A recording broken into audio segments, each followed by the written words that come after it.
The tables have turned. We are used to seeing Chinese companies clone American products and then selling them for cheaper. Here is the reverse, in which an American-owned company, GEARWRENCH, cloned this scanner from XTOOL, which is Chinese-owned. This GEARWRENCH version retails for $150. The XTOOL AnyScan A30M retails for $200. I actually bought that one last year. At the time, it was considered one of the best, a compact, wireless bidirectional scan tool with free lifetime updates. I returned it shortly after, and the reason will be obvious later. I still have some footage of the XTOOL and will use them throughout this video. Most, if not all, the pros and cons will be the same with the GEARWRENCH. So let's get this opened up. Here is the tool, and also inside the box is the instruction manual along with a serial and activation code. So make sure you don't lose this. Compared to the A30M, this GEARWRENCH omits the flashlight LED as well as the battery indicator screen. However, the orientation of the OBD2 port varies between cars, so the battery screen is useless if you can't see it. Download the app on your smartphone. This one's called GWSMARTBT. There's a place to input the serial number, activation code, and all your personal details. Here is the main screen, a black and orange Halloween theme. Here is how the XTOOL looks. The remaining UI is the same gray background. First advice, download only the updates and packages for the cars you plan to work on. Anything that's generic, you should download those. The rest of these, unless you own these certain types of cars, I would omit that. Otherwise, it eats up quickly into your phone space. For example, if I am scanning a Toyota, I obviously want to download these packages. Right now, I am in my early 2000s Toyota. Let's start with a baseline test using a very typical and cheap wired scanner. This is the Ansell AD310, which retails for $40. Let's push the button and get to scanning.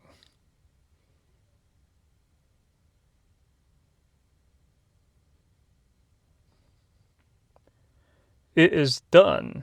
0 codes found. Let's plug in the GEARWRENCH.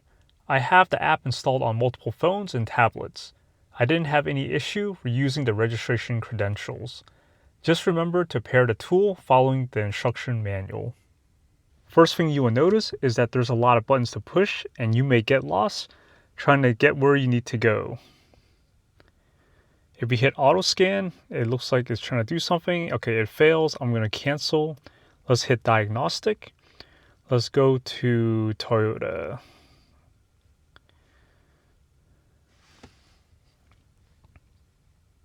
That also fails. Okay, let's go back. Waiting. I had to unplug the dongle, put it back in. Let's see if it works this time. So just to recap, I unplugged the dongle, put it back in. About a minute later, it says the VIN is not recognized, probably because the car is so old. I'm going to put it in manually and hit OK. I just put in the PIN, and now it's communicating with the car.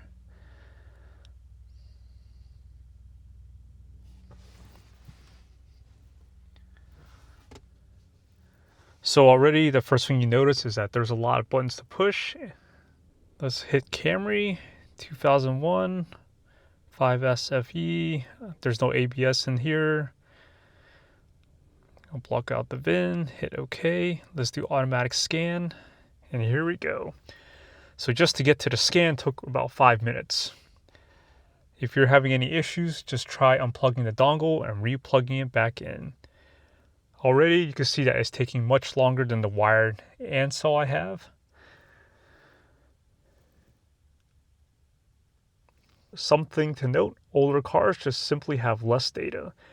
This car has 3 systems and is an ideal candidate for scanners like the AD310, since there's only so much you can read from them. The newer the car, the more systems you will see. The most I have seen so far is 40, on a different car of course.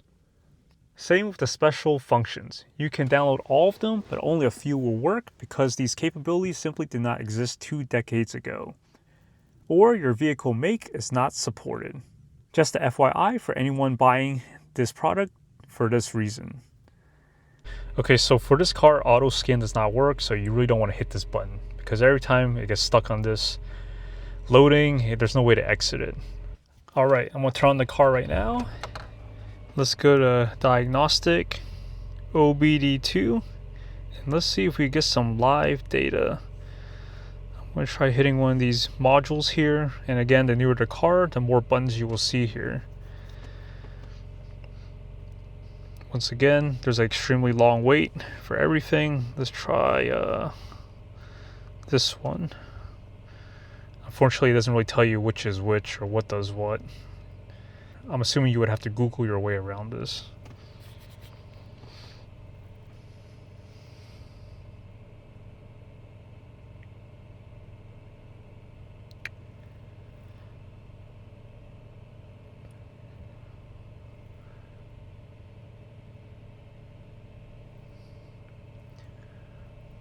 So by now, you have probably noticed the biggest drawback: extremely slow speed. This unit runs on, I believe, a Bluetooth 4 connection, which is quite outdated, and dropouts are pretty common. There is a wait for everything. I really would not recommend this for a professional setting in any way, where time is money. Some other problems people have had is inconsistent results between the scans.